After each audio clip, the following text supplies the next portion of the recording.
Aristóteles pensaba que había dos mundos, el mundo terrestre y el mundo celeste. El mundo terrestre era cambiante, no la meteorología, los vientos, nada, todo cambiaba, y sin embargo el mundo celeste era inmutable, porque él veía las estrellas no se mueven, con lo cual parece que no cambian. Claro, las estrellas, como viven millones de años, en la vida de una persona las estrellas están como estaban.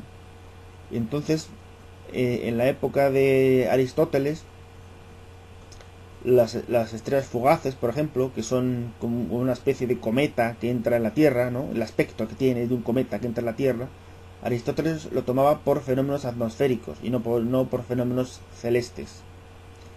Aristóteles, por tanto, cometió también ese otro error, no que es perdonable, obviamente por la época, pero cometió bastantes más errores.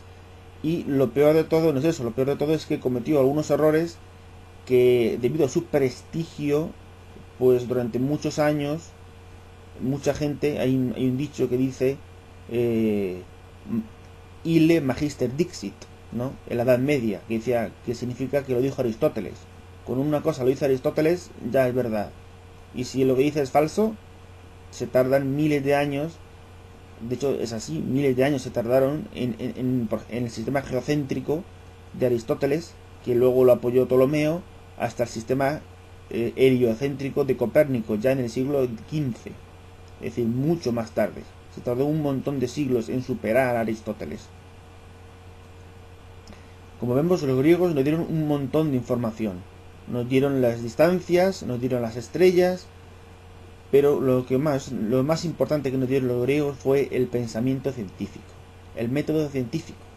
Es decir, antes que los griegos estaba la mitología, ¿no? Es decir, había el paso del mito al logos fue en la época de Grecia. ¿Qué eran los mitos? El hombre antiguo no conocía la naturaleza y creía que la naturaleza era un caos y las cosas sucedían porque sí. Eso es algo que no solo afectó a la antigua Grecia, sino que de alguna u otra forma también ocurrió, es decir, este debate también ocurrió en el siglo XVIII con Kant y Hume, ¿no? Hume decía que el sol salía porque siempre ha salido, pero salía porque sí, porque le daba la gana, por decirlo de alguna forma, ¿no? Es decir, el sol sale, pero mañana si quiere no sale y tampoco pasa nada, no va a pasar nada porque el sol sale por propia voluntad. Sin embargo, Kant decía que no. Kant decía que la naturaleza estaba regida por unas leyes y que el sol, la tierra y cualquier cuerpo tiene que atenerse a esas leyes, ¿no? Y ese es el método científico. El método científico, yo me acuerdo cuando era pequeño que leía un artículo en el que decía que había agua en Marte. Entonces ustedes imagínense que ustedes van a Marte. ¿El agua de Marte se puede beber o no se puede beber? Obviamente el agua de Marte, si nos atenemos al método científico, el agua de Marte es exactamente el mismo agua que hay en la Tierra. Lo único que puede variar es que está disuelto en sales de titanio o sales de otros minerales que en la Tierra no existen. Pero si nosotros esa agua la evaporamos, esa agua es exactamente igual que el agua que hay en la Tierra. Esto que parece un pensamiento de lo más normal, a lo mejor a usted que está escuchando esto no le parece de lo más normal, pero para los que ya llevan tiempo en la astronomía sí les parece de lo más normal, no fue entonces. Entonces, los griegos crearon lo que se llama el método de la causalidad, que todas las cosas tienen una causa. Es decir, si hace calor en verano y en invierno no hace calor, no es porque le dé la gana, sino porque en verano los días son más largos, el sol se encuentra más alto en el cielo, etcétera, ¿no? Que era a lo que decíamos de Hume. Si el sol sale, no es por casualidad. El sol sale porque hay unas leyes y el sol se tiene que atener a esas leyes. Si un día el sol no saliese, no sería que el sol se ha cansado de salir. No sería esa la causa, sino que ahí sería otra causa. Por ejemplo, pues un agujero negro que se hubiese acercado y se hubiese tragado al sol. Esperemos que no ocurra, ¿no? Pero podría ocurrir. O un eclipse de sol que hiciera que el sol saliese mucho más tarde. Pero eso se llama causalidad, la relación causa-efecto. Cualquier cosa que vemos tiene una causa. Si nosotros vamos a una montaña y hay nieve arriba y abajo no la hay, podemos pensar, ¿no?, por el método mitológico, el método antiguo, que es un dios que reside allí y que pinta de color blanco con su pintura blanca la montaña. Ese sería un pensamiento no científico. Ahora, el pensamiento científico es que hay una causa por la cual hay nieve arriba y abajo no la hay. Otra cosa es que no sepamos esa causa. Llega un momento en que la causa no la sabemos, es decir, digámosle que invertimos la forma de pensar, ¿no? Es decir, al principio vemos que hay una montaña y que hay nieve arriba y abajo no la hay. Entonces pensamos, al principio, el pensamiento de hace muchos años era que era el pensamiento mitológico, eran historietas que contaban, ¿no? Eran historias que contaban los dioses, vivía el dios Júpiter y resulta que tenía una pintura de color blanco y la pintaba de blanco y por eso, es decir, esa era la explicación. Después, más tarde, se llegó a la conclusión de que no era esa la explicación, de que la explicación es que como la atmósfera es más fina, etcétera, etcétera, pues retiene menos el calor, hace más frío y por eso hay nieve. Esa sería la segunda explicación, es decir, digámosle que ya conocemos cuál es el motivo por el cual hay nieve en las montañas.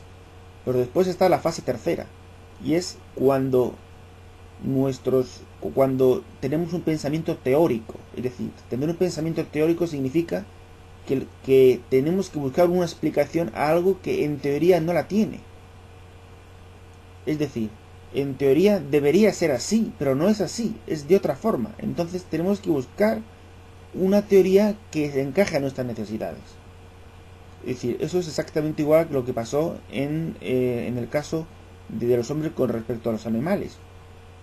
Los animales se adaptaron al entorno, ¿no? Por ejemplo, hay animales que se encuentran en el Polo Norte, hay animales que se encuentran en la selva, hay animales que se encuentran en latitudes medias.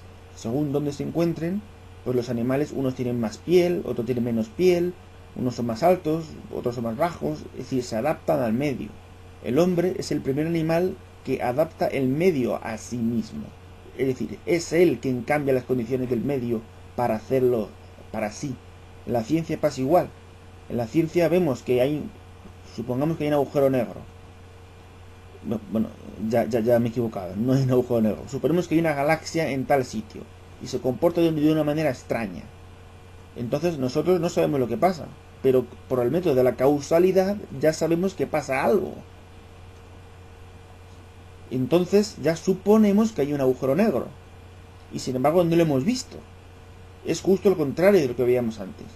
Es decir, antes, viendo la nieve blanca, dábamos una explicación de que había ahí un dios que lo pintaba de blanco, y ahora resulta que es lo contrario. Ahora resulta que hay nieve blanca cuando no debería haberla, y entonces resulta que tenemos que explicar por qué hay esa nieve, y resulta que hay esa nieve, supongamos que no hay nieve, sino que es una roca blanca, de color blanco. Es decir, somos nosotros los que estamos teorizando, se llama teorizar. Por ejemplo, Einstein teorizó. El hecho de que su teoría tardase tanto tiempo en aceptarse es porque su teoría no se basaba en la experiencia. Eran unos simples jeroglíficos que les inventó, una especie de jeroglífico, y luego lo aplicó al mundo real. Y el mundo real resulta que coincidió con lo que él predijo. Claro, los alemanes en general eran prácticos. Se basaban en la experiencia y de la experiencia sacaban por inducción, esa es la palabra técnica, por inducción sacan una teoría, ¿no? Por ejemplo, si yo me encuentro en la calle y tiro una piedra, o me encuentro en el 10º piso y tiro otra piedra, y me encuentro en el piso 50 de un rascacielos y tiro otra piedra, las tres caen, con lo cual ya desde el punto de vista inductivo, ya por la experiencia nos dice que la piedra cae. Es decir, que todos los objetos caen. Pero, además, la propia experiencia nos dice que cuanto más alto nos encontremos, con más fuerza caerá la piedra.